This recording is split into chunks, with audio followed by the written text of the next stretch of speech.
Bonjour Bruno. Bonjour Thibaut. Bruno, pour ce premier épisode de notre web-série sur les modalités du management de la coopération, j'ai envie de t'emmener chez Fabrice Poncet, qui est le fondateur et dirigeant de l'atelier de menuiserie qui s'appelle La Fabrique à Francheville. Est-ce que tu es partant pour m'accompagner? Banco, je te suis.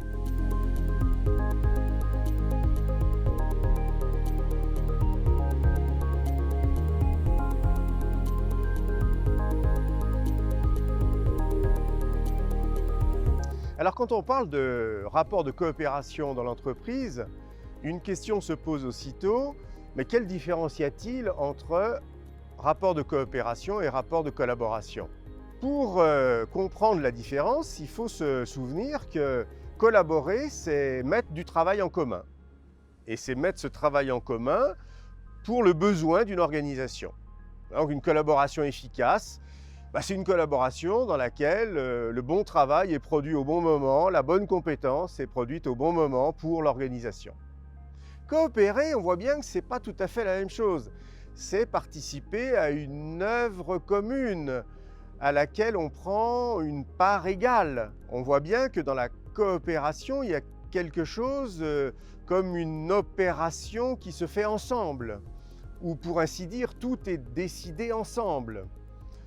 Alors la difficulté apparaît aussitôt. On va nous dire, mais que serait une salle d'opération dans laquelle il y aurait que des chirurgiens? Ce serait évidemment une catastrophe. Et donc, la question devant laquelle on est, c'est comment concilier le leadership qui apparaît nécessaire d'un côté, et puis ceux d'autre part qui, de manière la plus collégiale possible, vont réaliser avec lui cette aventure. Cette tension entre leadership et collégialité nous amène ici, à la Fabrique, à la rencontre de son dirigeant, fondateur, Fabrice Poncet. Quand on entre à la Fabrique, on entre par la salle à manger. Une chose singulière, non? Oui, en fait, il y a plein d'entrées possibles. On n'a pas vraiment mis de porte d'entrée. Mais celle qu'on préfère, c'est quand même celle-ci, c'est la salle à manger, effectivement. Elle donne sur le jardin. C'est notre pièce de vie, c'est une pièce qui est la pièce commune finalement, parce qu'on y déjeune, mais c'est aussi un endroit de travail, c'est un endroit de planification, c'est un endroit de concertation. Et donc, même si la Fabrique a dans son cœur un atelier de fabrication, le deuxième cœur, ou le deuxième poumon, on pourrait dire, il est dans cette salle à manger. Et alors, dans cette salle à manger, derrière vous, Fabrice, il y a un magnifique engrenage.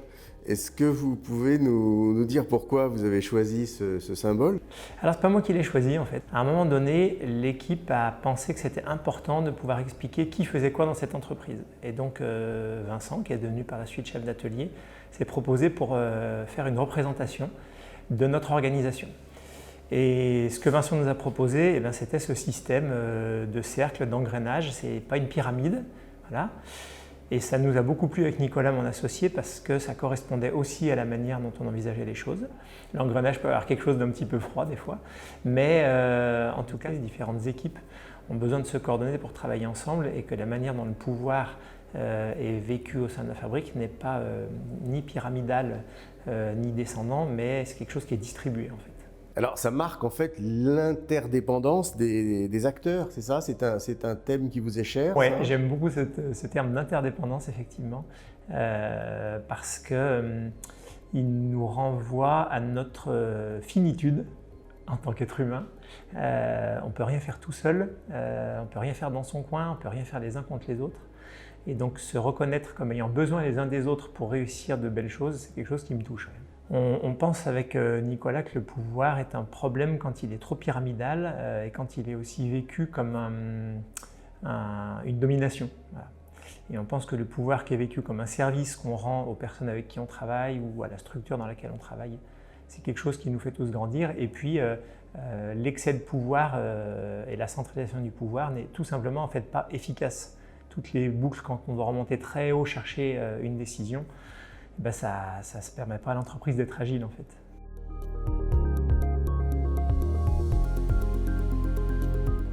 Les modalités de coopération à la Fabrique, elles sont basées sur 3 principes. Le premier principe, c'est celui d'une grande autonomie des équipes, donc un principe de subsidiarité. Les équipes peuvent dépenser de l'argent, faire des choix d'organisation. Le deuxième principe, c'est que quand ces équipes ne peuvent pas décider, elles doivent renvoyer à une direction collégiale. Cette direction collégiale, elle est élue sur un mode d'élection sans candidat. C'est une élection qui est ouverte et publique. On explique pour qui on vote et pourquoi on vote pour lui. Et puis le dernier principe, c'est celui de la décision par consentement, qui donne à chacun la possibilité de valider ou pas une décision, à condition de l'argumenter évidemment, mais c'est beaucoup plus agile et c'est beaucoup plus souple que l'unanimité, puisque là on cherche à ce que chacun garde de la fluidité dans la décision. On a bien compris le symbole de l'engrenage, mais dans un engrenage, il y a aussi des grains de sable. En fait, je crois que le premier grain de sable, il est en soi-même, c'est-à-dire qu'il faut accepter que chacun fonctionne différemment, et ait ou pas envie de prendre des décisions, et ait ou pas envie de participer aux décisions, et ait ou pas des manières différentes de décider. Et si on veut mettre en place une bonne coopération, il faut accepter cette dimension. Parfois les équipes, personnellement je trouve qu'elles ne prennent pas assez de décisions toutes seules. Voilà. Mais on ne s'est pas suffisamment interrogé sur comment les gens peuvent décider, pourquoi ils pourraient décider, qu'est-ce qui leur permet ou pas de se sentir légitimes à décider. Alors vous avez mis un dispositif très innovant, me semble-t-il, et très intéressant en place, qui s'appelle l'Open Café. Et j'aimerais beaucoup vous entendre sur les raisons et ce que vous attendez de ce dispositif. L'Open Café, c'est une des mauvaises idées qu'on ait eues, je crois. À un moment donné de notre organisation, on s'est trouvé à être de plus en plus nombreux dans le conseil d'entreprise, donc qui est un lieu qui réunit tous les salariés toutes les 6 semaines, quand on y arrive, et qui, à l'époque, traitait à la fois de sujets d'information, de concertation, mais aussi de décision. Et puis la concertation, on voyait qu'elle était de moins en moins riche, c'était toujours les mêmes qui parlaient. Voilà. On va faire un espace qui sera que pour les salariés et qu'on a appelé l'Open Café, où les salariés se réunissaient sans les gérants pour traiter un certain nombre de sujets de la fabrique. Finalement, la question était pourquoi est-ce que la parole des salariés ne peut pas être libre en présence des patrons, voilà. Et malgré toutes les approches qu'on a sur le partage du pouvoir et de la décision, eh bien, il y a encore toujours des blocages en fait. Et donc finalement, on est arrivé à cet Open Café à la fois à faire des très belles choses, notamment quand on a travaillé sur le premier accord de libre choix du temps de travail signé en France et voté par référendum l'année dernière. Et donc là, on a eu des allers-retours très féconds entre le conseil d'entreprise avec les gérants et l'Open Café sans les gérants.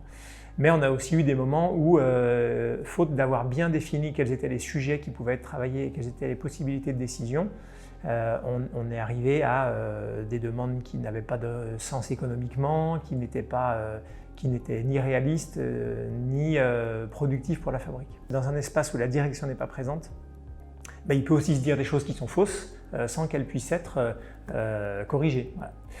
Et donc on s'est dit que c'était vraiment pas la bonne solution pour résoudre le problème qu'on avait de partage des décisions et de gouvernance collaborative. Alors dans nos conversations précédentes, une chose m'a frappé, vous m'avez dit la fabrique, c'est pas une entreprise libérée, c'est une entreprise délibérée. J'aime beaucoup cette question de la délibération versus la libération. Déjà, l'entreprise libérée, mais libérée de quoi? Voilà, pour moi, la question du pouvoir, c'est un sujet qu'il faut aborder, c'est une nécessité d'organisation. Et donc, il faut arriver à mettre ça sur la table. Donc, libérer de quoi? Alors oui, peut-être de formes asservissantes d'exercice du pouvoir, peut-être. Et puis, l'entreprise n'est pas le lieu de la libération. On a parlé tout à l'heure justement d'interdépendance. L'entreprise, c'est le lieu des interdépendances assumées entre adultes et des interdépendances fécondes en fait. Donc, c'est pour ça que j'aime pas tellement ce terme de libérer. En revanche, j'aime le terme délibéré parce qu'il contient 2 sens de mon point de vue. D'une part, l'intention, faire quelque chose de manière délibérée, c'est le faire avec une intention. Et donc, ça peut rejoindre aussi la notion d'entreprise à mission qui se met en place en ce moment, ou d'entreprise à impact. Voilà.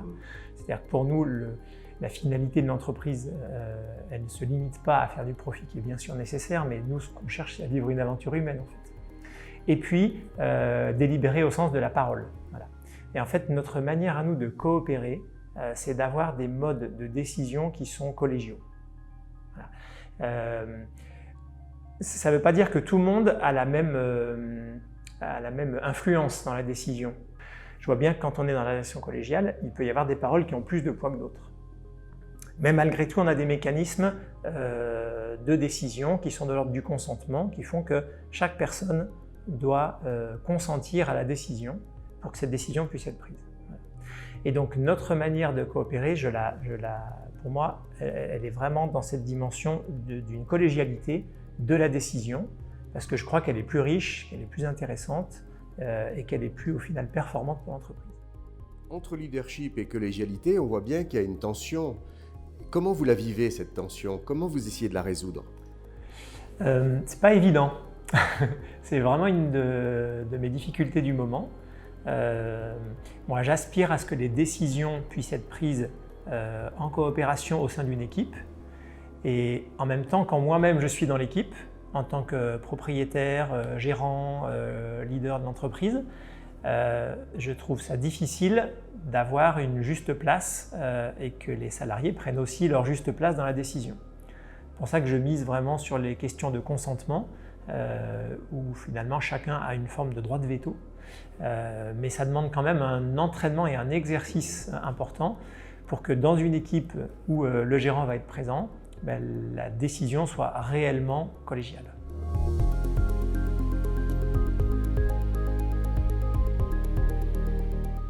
Quand j'ai su que la fabrique mettait en place un peu tous ces organes de concertation, de co-construction, en tout cas mettait en place des expérimentations pour partager le pouvoir, je me suis dit ça m'intéresse beaucoup de venir voir un peu ce qui se passe.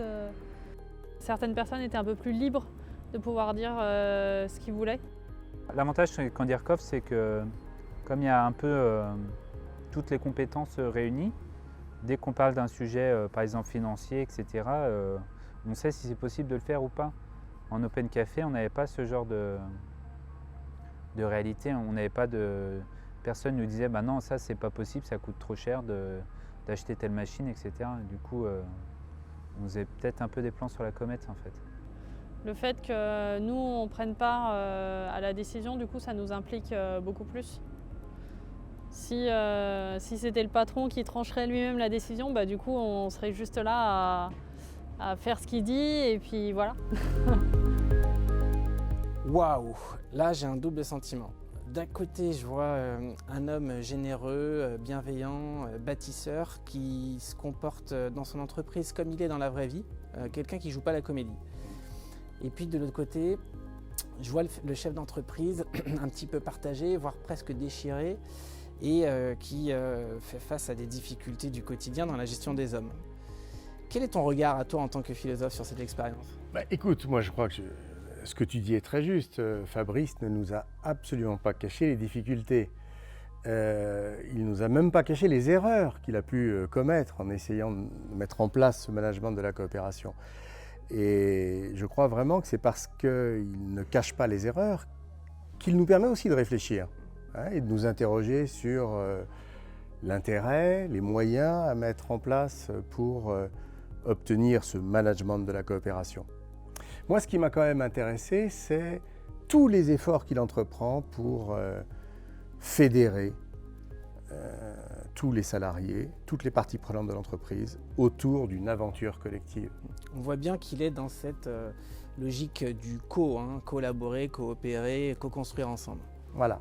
Et je crois que à cet égard, les difficultés qu'il rencontre viennent du fait qu'une organisation bien pyramidale du pouvoir, bien hiérarchique, bien structurée, peut être d'une très très grande efficacité.